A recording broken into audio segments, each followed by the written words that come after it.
अगला प्रश्न है, निम्नलिखित में से किस एक जीव में पसलियों की संख्या सबसे अधिक होती है? इसके जो ऑप्शन है वो है ऑप्शन ए मगरल, ऑप्शन बी सांप, ऑप्शन सी रेमत्स्यगण, ऑप्शन डी उड्डयन स्तन्यापी। जिसका करेक्ट आंसर है वो है ऑप्शन नंबर बी सांप, यानी कि जो सांप होते हैं उनमें पसलियों की संख्या सबसे अधिक होती है। अगला प्रश्न है, सामान्य वयस्क व्यक्ति के हृदय का वजन लगभग कितना होता है? जो एक नॉर्मल इंसान होता है, ठीक ठाक इंसान जो होता है, उसके हृदय का जो वजन होता है लगभग कितना होता है? 200 ग्राम, 300 ग्राम, 400 ग्राम या फिर 500 ग्राम। जिसका करेक्ट आंसर है वो है ऑप्शन नंबर बी, यानी कि 300 ग्राम। जो एक वयस्क व्यक्ति के हृदय का जो लगभग वजन होता है वो 300 ग्राम होता है। अगला प्रश्न है, स्तनपायी में सबसे बड़ी ग्रंथि कौन सी होती है? कर्णपूर्व ग्रंथि, यकृत, अग्नाशय या प्लीहा। इसका जो करेक्ट आंसर है वो ऑप्शन नंबर बी, जो यकृत है वो सबसे बड़ी ग्रंथि होती है। अगला प्रश्न है, आयोडीन की कमी के कारण क्या होता है? आयोडीन की कमी के कारण क्या होता है या फिर कौन सा रोग होता है? एक हाइपर थायरॉयडिज्म, घेंगा रोग, गिजेट या फिर मधुमेह। इसका जो करेक्ट आंसर है वो है ऑप्शन नंबर बी, आयोडीन की कमी से होता है घेंगा रोग। अगला प्रश्न है, मानव त्वचा को रंग देने वाला वर्णक है? Melanin, rhodopsin, आयोडेप्सिन, anthocyanin. जो इसका करेक्ट आंसर है वो है ऑप्शन नंबर ए, जो मेलेनिन है, ये जो त्वचा का रंग देने वाला एक वर्णक है। अगला प्रश्न है, न्यूरॉन क्या होता है? न्यूरॉन क्या होता है, यानी कि न्यूरॉन है क्या? ऊर्जा की एक आधारभूत इकाई है, रेडियोधर्मिता के दौरान निर्मुक्त कण है, न्यूट्रॉन के प्रतिकण है या फिर तंत्रिका तंत्र की एक आधारभूत इकाई है। जो इसका करेक्ट आंसर है ऑप्शन नंबर डी, जो न्यूरॉन है वो एक तंत्रिका तंत्र की आधारभूत इकाई है। अगला प्रश्न है, मानव शरीर में सबसे लंबी कोशिका कौन सी है? यानी कि मनुष्य का जो शरीर है उसमें सबसे लंबी कोशिका कौन सी होती है? पेशी कोशिका, रक्त कोशिका, अस्थि कोशिका या फिर तंत्रिका कोशिका। इसका जो करेक्ट आंसर है ऑप्शन नंबर डी, तंत्रिका कोशिका जो है वो मनुष्य के शरीर में सबसे लंबी कोशिका है। अगला प्रश्न है, एक सामान्य मानव शरीर कोशिका में गुणसूत्रों की संख्या कितनी होती है? ऑप्शन ए 43, बी 44, 45 या फिर 46। इसका जो करेक्ट आंसर है ऑप्शन नंबर डी 46। जो मानव शरीर में कोशिका में गुणसूत्रों की संख्या होती है वो होती है 46। अगला प्रश्न है, पीलिया रोग किसके संक्रमण से होता है? मस्तिष्क के संक्रमण से, यकृत से, गुर्दा से या फिर प्लीहा से। इसका जो करेक्ट आंसर हुआ है ऑप्शन नंबर बी, ये होता है यकृत से। अगला प्रश्न है, दुग्ध शर्करा है लैक्टोज, ग्लैक्टोज, माल्टोज, सुक्रोज। जो इसका करेक्ट आंसर है ऑप्शन नंबर ए, जो दूध है वो है लैक्टोज शर्करा। अगला प्रश्न है, निम्न में से किस जंतु में तंत्रिका तंत्र नहीं होता है? जोक में, टेपवर्म, अमीबा या फिर घोंगा। ऑप्शन नंबर सी जो है इसका एकदम करेक्ट आंसर है, अमीबा। जो अमीबा है इसमें तंत्रिका तंत्र नहीं होता है। अगला प्रश्न है, दांत और हड्डियां किससे मजबूत और दृढ़ता प्राप्त करते हैं? इसका सभी को पता होगा भाई, कैल्शियम जो होता है, कैल्शियम दांत और हड्डियों की मजबूती के लिए बहुत आवश्यक होता है। तो इसलिए इसका जो करेक्ट आंसर होगा वो होगा ऑप्शन नंबर सी, कैल्शियम। अगला प्रश्न है, गिर राष्ट्रीय पार्क किस राज्य में है? गिर नेशनल पार्क जो है वो किस राज्य में है? राजस्थान में, गुजरात में, मध्य प्रदेश में या फिर महाराष्ट्र में? इसका जो करेक्ट आंसर है वो है ऑप्शन नंबर बी, जो गिर राष्ट्रीय पार्क है वो है गुजरात में। अगला प्रश्न है, उत्तर प्रदेश का राज्य पक्षी क्या है? यूपी का राज्य पक्षी कौन सा है? गौरैया, मोर, सारस यानी क्रेन या फिर तोता? इसका जो करेक्ट आंसर है ऑप्शन नंबर सी, सारस जो है वो उत्तर प्रदेश का राज्य पक्षी है। अगला प्रश्न है, निम्न में से किस मिट्टी का विस्तार भारत के सर्वाधिक क्षेत्र पर है? काली मिट्टी का, जलोढ़ मिट्टी का, लाल मिट्टी का या फिर बलुई मिट्टी का? तो इसका जो करेक्ट आंसर है ऑप्शन नंबर बी, जो जलोढ़ मिट्टी है वो उसका सबसे ज़्यादा विस्तार है भारत के क्षेत्र पर। अगला प्रश्न है, निम्नलिखित में से कौन सी प्राकृतिक वनस्पति मरुस्थलीय प्रदेशों में पाई जाती है? महोगनी, कैक्टस, फर या फिर चंदन? इसका जो करेक्ट आंसर है वो होगा ऑप्शन नंबर बी, कैक्टस। अगला प्रश्न है, निम्नलिखित में से कौन सा एक शीतोष्ण घास प्रदेश नहीं है? ऑप्शन ए है downs, option B compass, option C pampas या फिर ऑप्शन नंबर डी प्रेरिस? जो इसका करेक्ट आंसर है वो है ऑप्शन नंबर बी, यानी कि जो कंपास है वो शीतोष्ण घास प्रदेश नहीं है।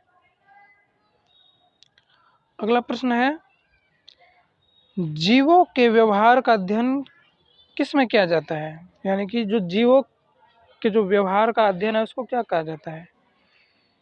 इटियोलॉजी, नियोलॉजी, इथोलॉजी या फिर डेमोलॉजी? इसका जो करेक्ट आंसर है वो है ऑप्शन नंबर सी, इथोलॉजी। जो इथोलॉजी है उसमें जीवों के व्यवहार का अध्ययन किया जाता है। अगला प्रश्न है, सत्यार्थ प्रकाश के लेखक का नाम है?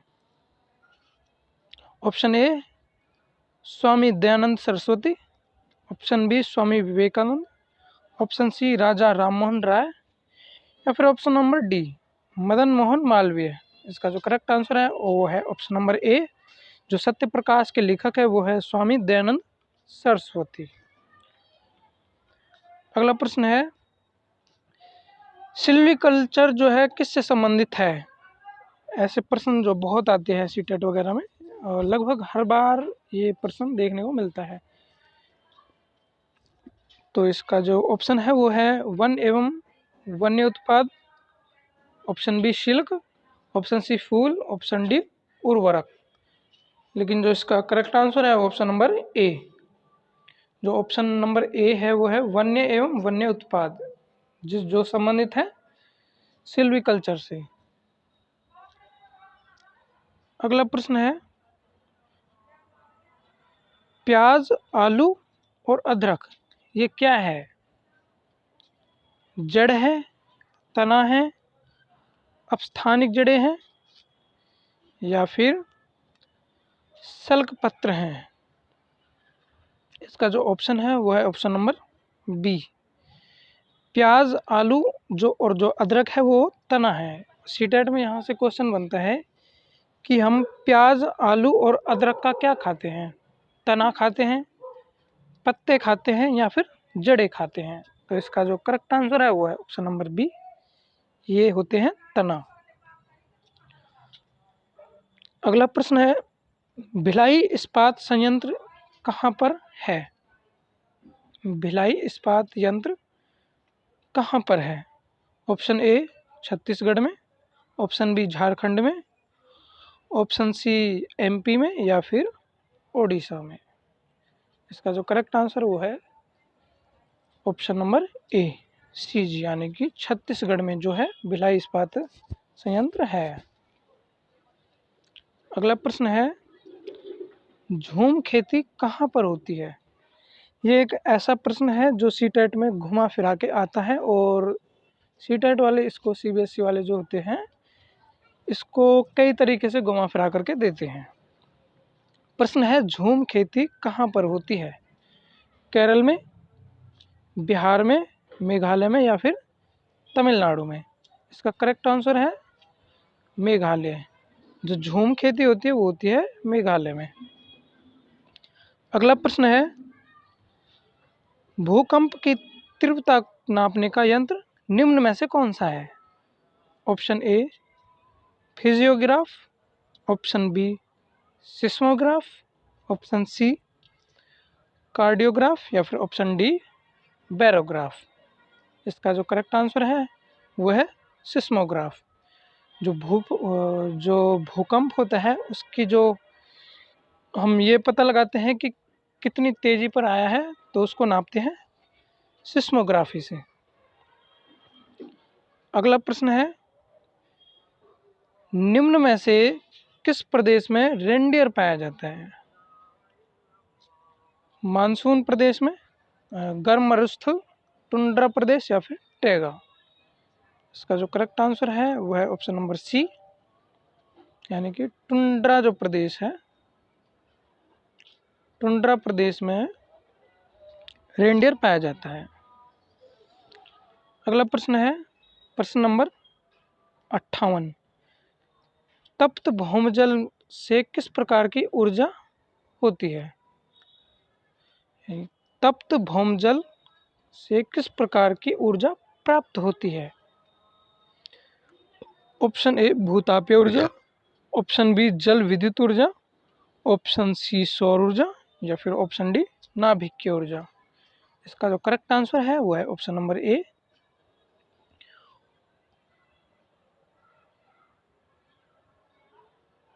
इसका जो करेक्ट आंसर है वो है ऑप्शन नंबर ए, यानी कि तप्त भौमजल से हमें भूतापीय ऊर्जा प्राप्त होती है। अगला प्रश्न है, कौन सा प्रथम साहित्य स्रोत है? ऋग्वेद, सामवेद, यजुर्वेद, या फिर अथर्ववेद? इसका जो करेक्ट आंसर है वह है ऑप्शन नंबर ए, यानी कि जो ऋग्वेद है वो प्रथम साहित्य स्रोत है। अगला प्रश्न है, भारत में जैन धर्म का संस्थापक कौन है? यानी कि भारत में जैन धर्म की स्थापना किसने की है? इसके ऑप्शंस हैं, ऑप्शन ए गौतम,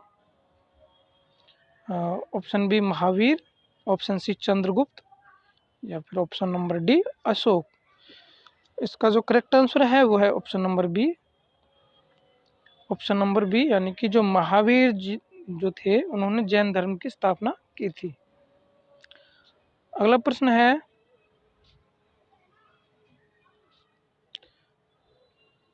लोकटक झील जिस पर जल विद्युत परियोजना का निर्माण किया गया था किस राज्य में स्थित है? Option A Madhya Pradesh, option B Manipur, option C Meghalaya, option D Himachal Pradesh. जिसका करेक्ट आंसर है वो है ऑप्शन नंबर बी मेघालय, यानी कि लोकटक झील जो है वो मेघालय में है, जिस पर जल विद्युत परियोजना का निर्माण किया गया था। अगला प्रश्न है, निम्नलिखित में से किसको भारत में नकदी फसल माना जाता है? ये जो क्वेश्चन है काफ़ी इम्पोर्टेंट है और ये कई प्रकार के एग्जाम्स में देखने को मिला है। यानी कि निम्नलिखित में से किसको भारत में नकदी फसल माना जाता है? ऑप्शन ए मक्का को, ऑप्शन बी चना, ऑप्शन सी प्याज, ऑप्शन डी गेहूँ। इसका जो करेक्ट आंसर है वो है ऑप्शन नंबर सी, यानी कि जो प्याज है उसको नकदी फसल माना जाता है। अगला प्रश्न है, इंद्रधनुष की रचना किससे होती है? ऑप्शन ए जल की बूंदों में से सूर्य के प्रकाश के विसरण से, ऑप्शन बी जल की बूंदों के आयनन से, या फिर ऑप्शन नंबर सी जल की बूंदों द्वारा सूर्य के प्रकाश के अपवर्तन और परावर्तन के कारण या फिर ऑप्शन नंबर डी जल की बूंदों द्वारा सूर्य के प्रकाश के अवशोषण से। जिसका सही आंसर है वो है ऑप्शन नंबर सी। जो इंद्रधनुष जो बनता है वो बनता है जल की बूंदों द्वारा सूर्य के प्रकाश के अपवर्तन और परावर्तन के कारण। अगला प्रश्न है टेलीविजन यानी कि टीवी का आविष्कार किसने किया था? Option A Louis Braille, option B Lawrence, option C R A Millikan, option D J L Baird. इसका जो करेक्ट आंसर हुआ है option number D J L Baird ने टीवी का आविष्कार किया था। अगला प्रश्न है जल का सर्वाधिक घनत्व किस पर होता है? ऑप्शन नंबर ए 100 डिग्री सेल्सियस पर, 2 डिग्री सेल्सियस पर, या फिर 4 डिग्री सेल्सियस पर, या फिर option number D 273 degree Celsius पर। जिसका करेक्ट आंसर है वह है option number C 4 degree Celsius पर। अगला प्रश्न है भारत के राष्ट्रीय प्राणी का वैज्ञानिक नाम क्या है? भारत के राष्ट्रीय प्राणी का वैज्ञानिक नाम क्या है? Option A Panthera leo, option B Panthera tigris, option C Elephas indicus, option D Bos domesticus. इसका जो करेक्ट आंसर है वो है ऑप्शन नंबर बी यानी कि पैंथरा टाइग्रिस जो है भारत के राष्ट्रीय प्राणी का वैज्ञानिक नाम है। अगला प्रश्न है निम्नलिखित में से कौन सा रसायन आम पकाने में प्रयोग होता है? Option A calcium carbonate, option B calcium hydroxide, option C calcium carbide, option D calcium chloride. जिसका करेक्ट आंसर है इसका जो करेक्ट आंसर है वो है option number C calcium carbide जो होता है उसका प्रयोग रासायनिक जो है इसका प्रयोग किया जाता है आम को पकाने में। प्रश्न नंबर 68 निम्नलिखित में से किस एक प्राणी को किसान का मित्र कहा जाता है? या फिर हम इसको ऐसे भी बोल सकते हैं कि किसान का मित्र निम्नलिखित में से कौन सा है ना? ऑप्शन ए चींटी, ऑप्शन बी केंचुआ, ऑप्शन सी मधुमक्खी, या फिर ऑप्शन नंबर डी तितली। जिसका करेक्ट आंसर है वो है ऑप्शन नंबर बी केंचुआ जो है उसको किसान का मित्र माना जाता है। अगला प्रश्न है जड़ी बूटियों की रानी भारत की सबसे पवित्र जड़ी बूटी है। इस औषधीय पौधे का हिंदू धर्म में महत्व है और इसका वानस्पतिक नाम ओसिमम सैंक्टम है। इसको सामान्यतः किस नाम से जाना जाता है? ऑप्शन ए है अजवाइन के फूल, ऑप्शन बी तुलसी, option C rosemary, option D धनिया। इसका करेक्ट आंसर है वो है ऑप्शन नंबर बी यानी कि तुलसी।